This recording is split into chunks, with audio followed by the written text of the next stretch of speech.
ఒక చిన్న కథ. హనుమంతుడు సీతకు ఈ మంచి వార్తను చెప్పేటప్పుడు, తల్లి, ఈ శుభవార్త నీకు అందించాను, కానీ ఒక్క నాకు ఆజ్ఞను ప్రసాదించాలి. ఇంతకాలము నిన్ను బాధించినటువంటి ఈ రాక్షస స్త్రీలంతా కూడా హింసించాలి, వీరందరినీ ముక్కలు ముక్కలు చేస్తానన్నాడు. సీత చెప్పింది, నాయన, వీరి దోషములు ఏమాత్రము లేదు. ప్రభువాజ్ఞను వీరు పాలిస్తూ వచ్చారు. ప్రభు దోషమే కానీ వీరి దోషములు కాదు. వీరి సహజాన్ని వీరు పాటిస్తూ వచ్చారు. నా సహజాన్ని నేను పాటిస్తూ వచ్చాను. దీనికి ఒక కథ చెప్పింది. ఒక వేటగాడు ఒక పులిని తరుముకొని వెళ్ళాడట. ఆ పులి పరిగెత్తి సాధ్యం కాకుండా ఆ వేటగాడు ఇంకా చెట్టును ఎక్కాడట. ఆ చెట్టు ఎక్కేటప్పటికి పులి చెట్టు క్రింద ఉంటుండాలి, కానీ ఎంతసేపటికి పులి పోలేదు. ఈ యొక్క వేటగాడు పైకి చూచాడు, పైన ఒక మృగం ఉంటుండాలి. ఆ యొక్క మృగం చేత ఇతను తప్పించుకోవడానికి ప్రయత్నించాడు.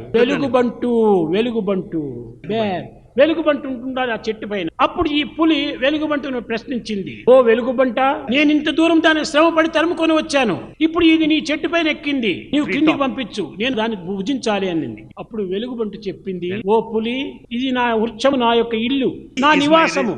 ఈ నివాసమునకు ఆదితిగా వచ్చినది ఈ యొక్క వేటగాడు కనుక నాకు అదను అతిథి. అతన్ని రక్షించడం నా యొక్క స్వభావము, కాబట్టి అతన్ని క్రిందికి నెట్టను అనింది. ఈ పులి ఇంకా పోలేదు. అక్కడే కూర్చునేటప్పటికి ఈ యొక్క వెలుగుబంటుకు నిద్ర వచ్చింది పాపం. అప్పుడు ఈ పులి ఆ వేటగాడికి చెప్తుండాలి, ఏ వేటగాడా, నాకు కావాల్సింది ఆహారమే, నీవైతే ఏమి ఇంకొకరైతే ఏమిటి, నిన్ను నేను బ్రతికిస్తాను, కానీ ఆ నిద్రపోయేటువంటి యొక్క దీనిని క్రిందికి నెట్టేసేయి, తప్పక దాన్ని భుజించి నేను వెళ్ళిపోతానన్నాడు. ఈ వేటగాడు దుర్గుణంతో కూడినటువంటి వాడు. తన స్వార్థం చేత, తనను రక్షించుకునే నిమిత్తం చేత అది నిద్రపోతున్నటువంటి వెలుగుబంటును నెట్టాడు కిందికి. ఆ వెలుగుబంటు క్రింద పడుతూ ఒక కొమ్మును ఆధారం చేసుకొని పట్టుకుంది పాపం.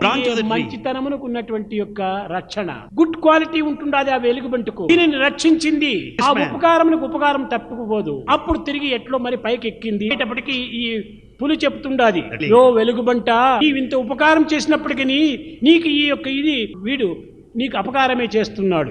ఈ వేటగాడికి కృతజ్ఞుడు, నీవు చేసిన ఉపకారాన్ని కూడా నువ్వు మర్చిపోయాడు, కాబట్టి వీరిని కిందికి పంపించేసేయాలి. ఇప్పుడు ఆ వెలుగుబంటు చెప్పిందట, నాయన, ఎవరి పాపం వారిది, ఎవరి పుణ్యం వారిది. ఉపకారం చేయటం నా స్వభావము, కానీ అపకారం చేయటం వాడి స్వభావం. వాడి కర్మ వాడిది, నా పుణ్యం నాది, నెట్టను అన్నది. అదే విధంగానే ఆ స్వభావము దయా స్వభావము. ఓ హనుమంతుడా, వీరు ఎన్ని విధములను నన్ను బాధించినప్పటికీ వీరిని బాధించమని నేను నిన్ను కోరను. బాధించటం వారి స్వభావము, శాంతంతో అనుభవించటం నా స్వభావం. ఇందుకోసమే సీత అయిపోయినాను, మీరు రాక్షసులైనారు కనుక వారి స్వభావం వారిది, నా స్వభావం నాది, ఎవరిని మీరు శిక్షించకూడదు అని. అప్పుడు హనుమంతుడు ఆ సీత యొక్క విశాల హృదయాన్ని చక్కగా గుర్తించుకొని ఎంతో ఆనందించాడు. కనుకనే లోకం లోపల ఉపకారం పొందినటువంటి వాడు కూడా అపకారం చేస్తుంటాడు. వాడే ఒక రాక్షస